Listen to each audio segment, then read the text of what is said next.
Tesoros de la Biblia para la semana del 26 de abril al 2 de mayo. Discurso de demostración para esta semana. ¿Puede una persona marcar la diferencia? En muchas ocasiones las personas se sienten obligadas a compartir determinados gustos, costumbres y comportamientos para encajar en un determinado grupo social. Hay miedo a ser diferente a los demás o a no hacer cosas que todo el mundo hace. Parece que ser diferente es malo. Surge el ¿qué dirán? En la escuela, si un niño o niña es diferente a los demás, sufre de bullying.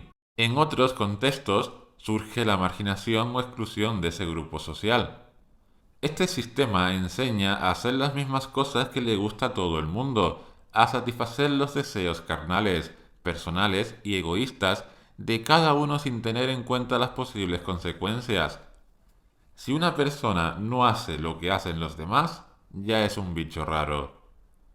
Es por ello que ir en contra de la corriente de este sistema es muy difícil y muchas personas se sienten que no pueden soportarlo. O simplemente no se cuestionan las cosas y dicen, como lo hacen todos, yo también. Los cristianos sabemos que este vivir no es sano y en la mayoría de los casos es antibíblico. La mayoría de cosas que fomenta este sistema va en contra de los principios bíblicos. ¿Una persona puede marcar la diferencia? Sí, hay muchas personas que no se dejan influir por el sistema y llevan sus propias vidas bajo sus estándares morales. ¿Qué ocurre con los cristianos? ¿Pueden marcar la diferencia?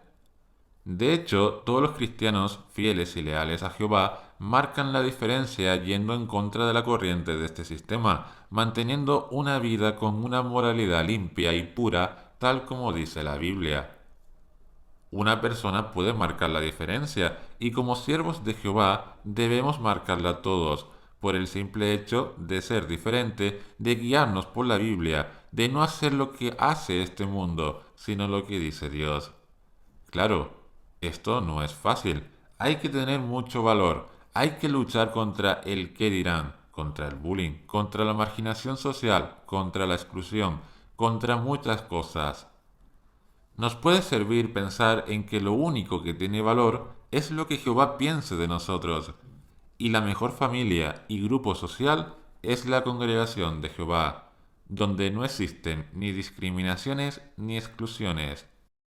Los israelitas tuvieron que luchar constantemente contra esta corriente inicua de la época en la que vivieron, y no todos lo consiguieron. Leemos vez tras vez cómo Jehová se enfadaba con ellos y traía su justicia, porque se dejaban influenciar y los arrastraba la corriente de inmoralidad del sistema. Los enemigos de Israel sabían que no podían luchar directamente con el poder de Jehová, pero sí sabían que los israelitas seguían siendo personas. Sus enemigos intentaron que Jehová cambiara lo que pensaba de los israelitas, y esto fue por medio de su moralidad. Por ejemplo, los moabitas, con el consejo de Balaam, envió mujeres jóvenes para seducir a los hombres israelitas, y tuvo efecto. Muchos de ellos se dejaron arrastrar por la corriente de inmoralidad sexual. Lograron el objetivo de cambiar lo que Jehová pensaba sobre su pueblo, que una vez más estaba cometiendo un pecado. ¿Qué fue lo que cambió? El valor de una persona que fue diferente a los demás e hizo lo que tenía que hacer. Vamos a ver cómo muchos israelitas se dejaron influenciar en Números 25, 1 y 2. Allí dice, cuando Israel estaba viviendo en Sittim, el pueblo se puso a tener relaciones sexuales inmorales con las hijas de Moab, y las mujeres invitaban al pueblo a los sacrificios de sus dioses, y el pueblo empezó a comer y a inclinarse ante los dioses de ellas. Muchos israelitas picaron el anzuelo que Moab les lanzó. Balán había conseguido ayudar al rey de Moab para que el pueblo de Dios pecara contra Jehová. El plan de Balán era meticuloso y se eligió a jóvenes moabitas enviadas al campamento israelita para seducir a sus hombres, de forma que tuvieron relaciones sexuales inmorales y fuera del marco bíblico, y lograron que se inclinaran ante sus dioses falsos. ¿Qué ocurrió después? Vamos a leerlo en Números, capítulo 25, y los versículos del 3 al 5. De modo que Israel se unió a la adoración de Baal del Peor, y Jehová se enojó con Israel.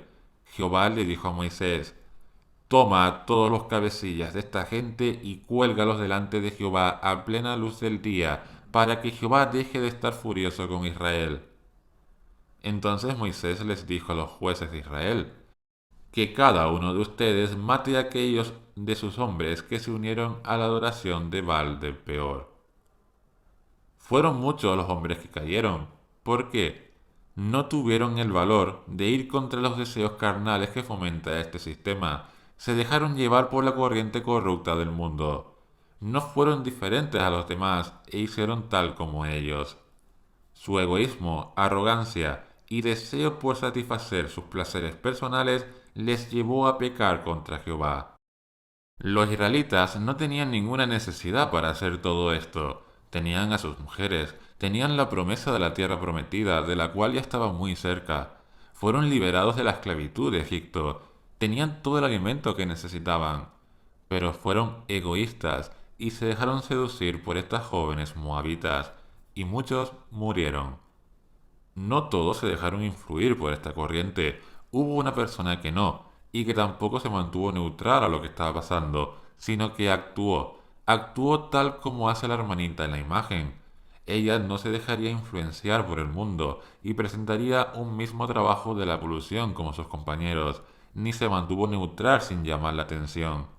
La hermanita tuvo el valor para actuar, para alabar a Jehová y honrarle. Sabe que es lo más importante, y no lo que pensarán sus compañeros de clase. La hermanita tuvo el valor para convertir una posible prueba de su fe en una oportunidad para dar testimonio de Jehová ante muchas personas. Un valor que debemos cultivar todos los siervos de Jehová, un valor que tuvo Fineás para servir a Jehová en una difícil situación de corrupción y que gracias a sus actos Jehová dejó de estar furioso con Israel. Leamos Números 25, los versículos del 6 al 11. Pero justo en ese momento apareció un israelita con una madianita, y la llevaba a donde estaban sus hermanos ante los ojos de Moisés y de todo el pueblo de Israel mientras ellos estaban llorando a la entrada de la tienda de reunión. Cuando lo vio Fineás, hijo de Eleazar, hijo del sacerdote Aarón, de inmediato se levantó de en medio del pueblo y agarró una lanza. Luego entró en la tienda de campaña, detrás del israelita, y los traspasó a los dos, al hombre israelita y a la mujer, por sus genitales. Justo entonces se detuvo el azote contra los israelitas. Los que murieron por el azote fueron 24,000. Entonces Jehová le dijo a Moisés: Fineás, hijo de Eleazar, hijo del sacerdote Aarón, ha hecho que mi ira se aparte del pueblo de Israel, porque no toleró que yo tuviera ningún rival entre ellos. Por eso no he exterminado a los israelitas en mi insistencia por recibir devoción exclusiva. No permitamos que nuestros actos, influenciados por la falta de valor, nos lleve a pecar contra Jehová o a darle razones para que esté furioso con nosotros. Todo lo contrario, que nuestros actos estén respaldados por gran valor cristiano para ir contra la corriente de este sistema y mantenernos firmes en nuestros principios bíblicos, siendo la Biblia nuestra única guía y faro que alumbra nuestro camino. Si te gusta nuestro trabajo, recuerda suscribirte a nuestro canal, dejarnos un me gusta en los vídeos, compartirlos y comentar vuestra opinión. Si deseas contribuir con nuestro trabajo, únete al canal pulsando en unirme. Se lo agradecemos profundamente y con mucho amor cristiano.